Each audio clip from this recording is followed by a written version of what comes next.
Welcome back to Sledgehammer Horror, guys. I am Ken Sledge, and let's talk horror. Now, today I am joined by the amazing Michael Brown. Mike, how you doing tonight, man? I'm great. How are you? I am doing so well. We've had you on the channel before. I've worked with you on other channels before. It was just about damn time that this happened. This is long overdue. But before we talk about why you're here, Michael, I would like for the people that don't know you to get to know you a little bit. Okay. You've been a fan of horror movies since you were a toddler, thanks to your parents in Blockbuster. I'm not saying, Blockbusters put my parents' movie store out of business, but whatever, Oh it's cool. Um, no, I'm messing with you. For years, he obsessed over final girls, creature features, horror icons, motives, gore, etc. And during the pandemic, while listening to horror podcasts, having discussion with other horror creators, he realized, this is something that he has to do. This is something he has to become a part of. He's now one half of one of my favorite podcasts on the fucking planet, The People Under the Scares, with my other homie, Bobby Likes It Spooky. They're in their third season, and every dreaded Monday morning they come out. So it makes your Monday go a little bit easier when you can listen to these guys. And they've had the pleasure of being on Black History and horror panels with the Blurty Massacring Girl. That's Scary at BlurredCon and Comic-Con. Bobby went with that one, kind of represented for both of you guys. But yeah. also 1/4 of the Scream Kings podcast on YouTube. 4 black, queer, shady horror fans rile each other up talking about different horror topics. By the way, Jeremy wanted me to tell you that shirt looks good on you. So, love-hate relationship. Oh, Had to bring that up Jeremy. real quick. Oh, Jeremy. No, what I love about this is, like I said, I've worked with you on other podcasts, and I've worked with you through other avenues, and we've gained a friendship. And to me, I feel like that's the reason why a lot of us get into this podcasting game.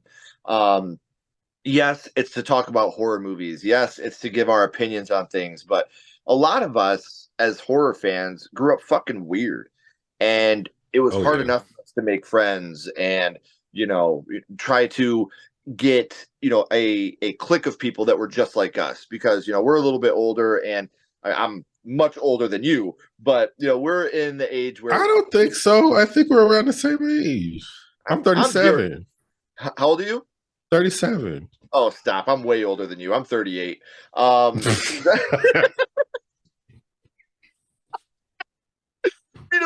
we grew up. You just look much fucking. You age like wine, and I age like milk. This is horse shit. I drink a lot of wine so that.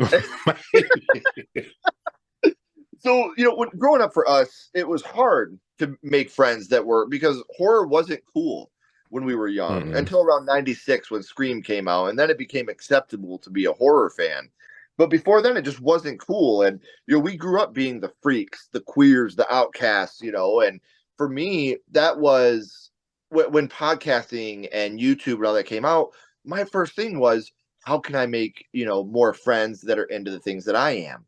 And we Mm-hmm. come up with this. And if we would have had something like this at 10, 11, 12, 13, a lot of us would have had much better childhoods, man. So what got you linked up with our homie Bobby Likes It Spooky in order to do People Under the Scares?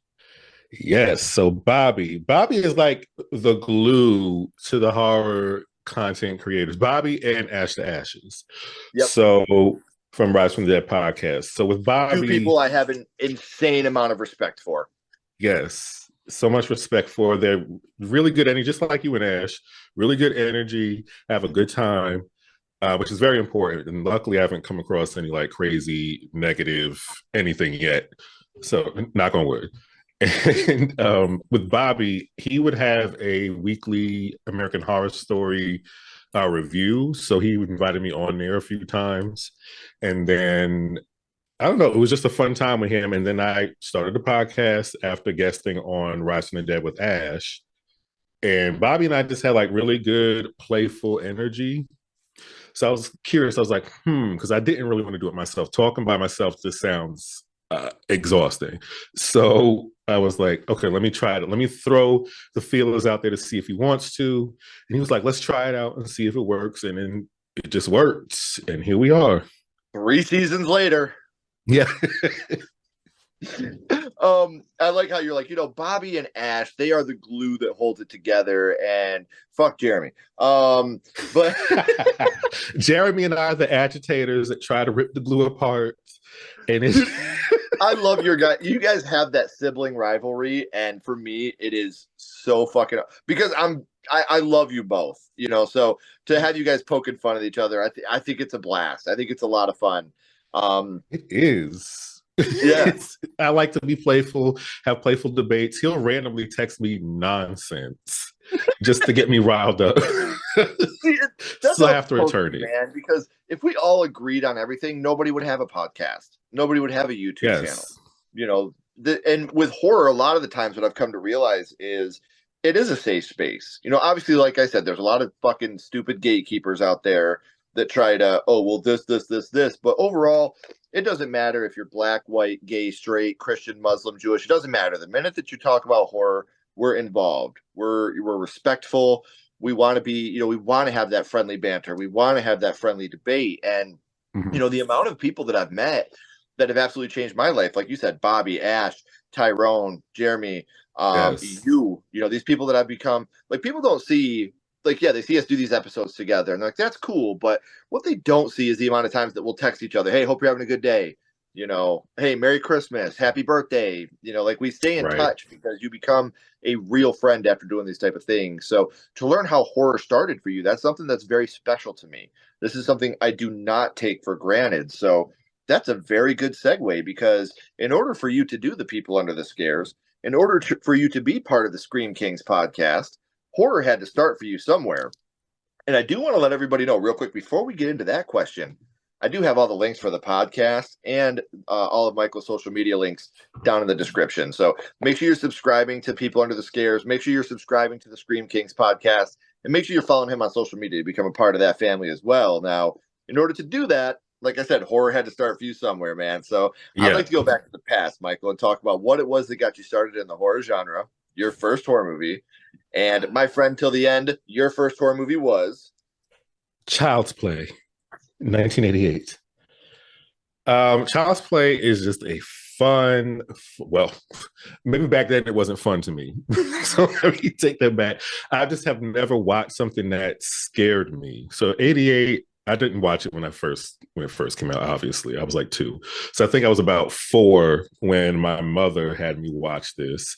I had to double check with her just to make sure it was the first movie, and she confirmed it and regrets it to this day because now I'm obviously obsessed with horror movies.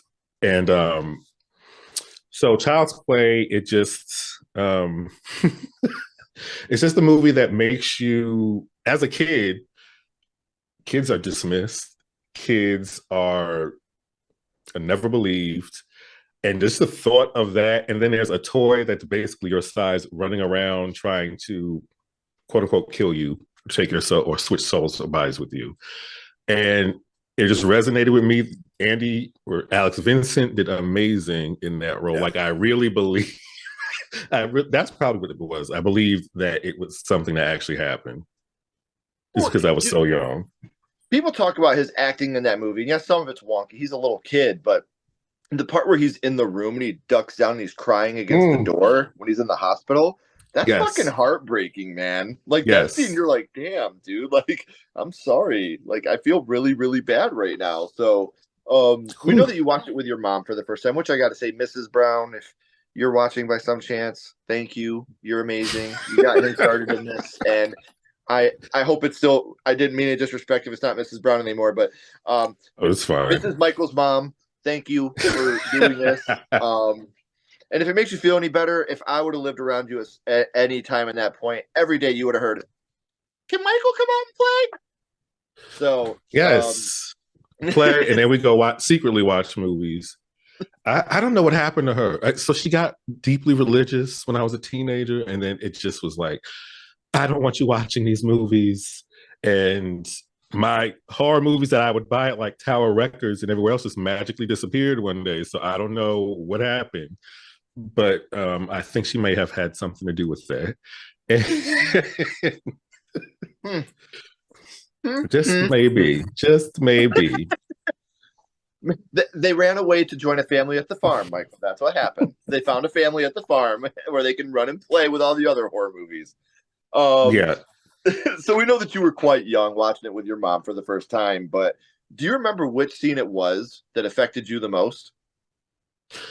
absolutely the battery scene. It was hands down that. Just it's so much tension and suspense in that scene, and it's such a small moment, which I think maybe why I tend to be more creeped out by smaller moments in horror, not like big outlandish jump scares. Sure. So, hey, okay, let me just check and see if this doll is really doing something. My kid is now basically locked up because, because nobody believes him. And lo and behold, I check the box and the batteries fall out. I would have, first of all, I wouldn't even checked, not have even checked that he would have been gone immediately. If I was the star of the movie, same thing. The batteries fall out, credits roll. Because the movie's over. I just threw the doll away. That moment. And also, Catherine Hicks did a great job. She does a lot of screaming, and I love it. She gets bit a lot. I love it. She took it like a champ, getting her little doll punches and everything else. It was just terrifying, the thought of a toy coming to life. And of course, that's when we really get, potty mouth Chucky, the beginning of it. And, even though I was used to getting cursed at, and I was around a lot of cursing, to see a doll do that it was a lot. Little did I know the next movie was going to be way, way more intense. Well, and like I said, you get that moment, where she's like, I said talk to me, damn it, or else I'm gonna throw you in the fire! You stupid bitch! You filthy slut! Did you fuck with me? like that whole moment to me is just burned into my mind. Like the Yes. first time I saw it, that's the first time we ever see Chucky do anything on his own. And that's the first thing we get. Like, talk about going from 0 to 60 in this moment. So again, very, very influential movie. Obviously, it's still around today. At the time of filming in 2024, we're about to get part 2 of season 3 of Chucky. But in this movie, do you remember we know what scene affected you the most? But what would you say your favorite scene from the OG Child's Play is? Oh, the favorite one. Well, actually, funny enough, I had to rewatch this recently. So my favorite death scene in the original is the Maggie scene, just because it's just we don't. Well, if you don't see the trailer and everything else, you don't know if it was Chucky or Andy at that point. Exactly. So to me, that aspect is really interesting. And low key, I kind of thought it would have been interesting if he was successful in the end and got inside of Andy anyway, and that would have been the end of it. But we need a franchise, so he'll be back anyway. Right. And it's one of those moments where at the end, I feel like they kind of play with it because this movie's ending is literally just Andy looking back in the room and a freeze frame on Andy. So I feel like they are kind of playing with that idea of, is this kid okay? Is this kid not okay? And I thought that was a really cool ending to this movie, actually. It was very up in the air. I mean, low key, they could have not done sequels, and I think it would have been fine. I'm glad they did. I'm really glad they did. But it would have been fine as a standalone. Did you ever read the original treatment for this movie? No. So in the original treatment, there was no voodoo involved. In the original treatment, the good guy doll had like an oil inside of it, and Andy was playing with it, and he dropped it, and it broke, and the oil started leaking out. So to try to fix it, he cut himself and put his own blood in. The blood mixed with the oil, and that's what brought the good guy to life. See, I like that so much better. Right. Right. And like, but I see why they changed direction, because if that's the case, then the doll's just a killer machine. He's not trying to get into the body, blah, blah, blah, blah, blah. Yeah. But still, I like when I read that original treatment, I was like, this is insane. But their big hangup was back in 1988, they didn't want to have a kid doing self-harm. That was one of the big hangups was, you have a 5-year-old performing self-harm on themselves. Nowadays, they're like, fuck it, fuck that kid, have him do it. Back then they were like, steer clear of it. So we talked about it a little bit, but Child's Play is a huge franchise now. Still going, TV shows, movies. My personal favorite horror franchise of all time. I think everybody that knows me knows how much I'm absolutely insane about this franchise. But we know Child's Play was your first. But which is your favorite movie in this franchise? The second one. It's definitely the second one. So they got puppeteers the second time around, right? So we get to see Chucky do a lot more. He's way more animated. He's way more disgruntled and pissed off. Yeah. So it made it even better for me. It's way more of a fun watch. Maybe the first one's still scarier in a sense, but the second one's more fun. So, and I'll go fun usually over scary. Right. And see, it's funny because my favorite is everybody else's least favorite, and that's part 3. I think part 3 is the perfect combination of funny, scary, a lot of very real heartbreaking moments in 3. Mm-hmm. Like the garbage man's death. When I always want to say Sheldon, but Sheldon's the dickhead corporate guy. The guy who sacrificed when Whitehurst himself. throws himself on a grenade. Like that part to me is just so heartbreaking. And I'm still really, really, really pulling for De Silva to come back for the Chucky TV show. Could you imagine if she came back to help Andy? Like they are still in love and they've been in contact all this time. Like, oh, dude, that'd be so sick. But we know, Michael, what your first horror movie was with Child's Play. We know part 2 is your favorite in that franchise. But now my little buddy Ghostface is here, and he has a question for you. What's your favorite scary movie, Michael? What is your favorite horror movie of all time, and why is it The Thing? It is The Thing because we have a large cast, an ensemble. We have a creature feature, which is my favorite subgenre. We have no romance, which is my pet peeve in horror movies. No kids to be used as like a device to get other people killed.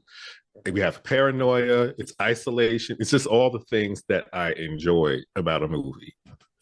One of the best horror movie remakes of all time. Yes, The Blob is close, but The Thing for me is the top one.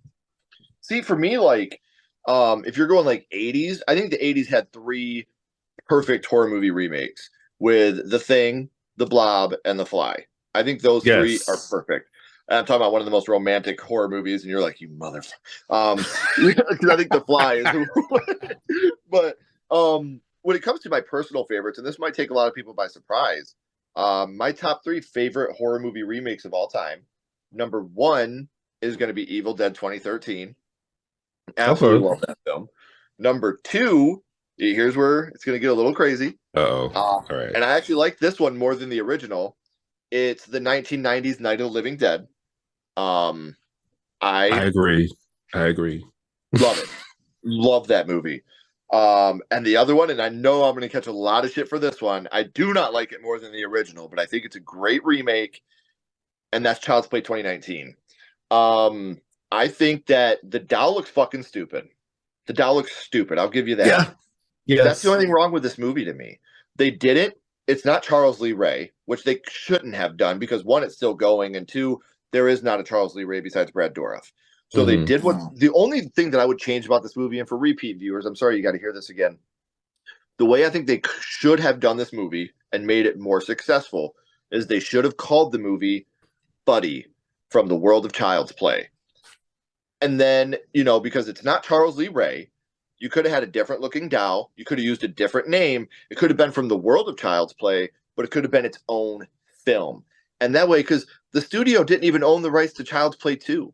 So even if they would have been very successful, they couldn't have had a sequel called Child's Play 2. So if you would have named it Buddy from the World of Child's Play, part 2 could have been The Buddy Bear. And you could have went with The Buddy Bear, which I still want that fucking movie. Someone out there give me a Buddy Bear movie. I want it so bad. Because I thought the Buddy Bear at the end coming to life was scary as shit. I was like, oh, give me that. Yeah, that was the Toy Store scene was great. And I agree. I do like the 2019 movie. I think it's just one of those things where the title really fucked a lot of people up. They were just like expecting something else.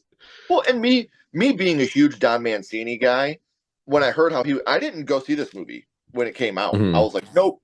Ashley and Kenny, my son, they went and seen it. I was like, I'm not going. I'm a Don Mancini guy. I'm not doing it. And then I was like, you know what? That's really immature. Just because I watch a movie doesn't mean I don't support Don Mancini. And I watched it, and I was like, damn, I'm glad I watched it. It's graphic, it's gory, it's funny in the right ways. This is for Tupac. That shit was funny. Yeah. When they're watching Texas Chainsaw Massacre 2, like that shit was funny to me. I just wish that they, like I said, rename the characters, call it Buddy from the World of Child's Play. That way you get that Child's Play grab for the people, and you still have your own original film. Because everything else was great. I liked how it was AI. I like how Andy had the hearing thing. Like, that all made sense in the movie. The acting was phenomenal. Just change that one fucking thing in your movie. Hire me for marketing, guys. So I mean, it's basically Megan before Megan. So like, I don't know why people would like the other movie and not this one, except the fact that it's not the Chucky that we know. That's the biggest thing I hear. It's not Chucky. I agree. And it had, like I said, I thought Mark Hamill did great as the voice. I thought he was amazing. He's always been a great voice actor, whether it's the Joker, whether it was this, he's always been a great voice actor. So, man, I've had an amazing time, Michael, talking to you about your first horror movie, talking to you about your favorite horror movie, which has the best practical effects and also the most underrated score of all time in The Thing. Dun, dun.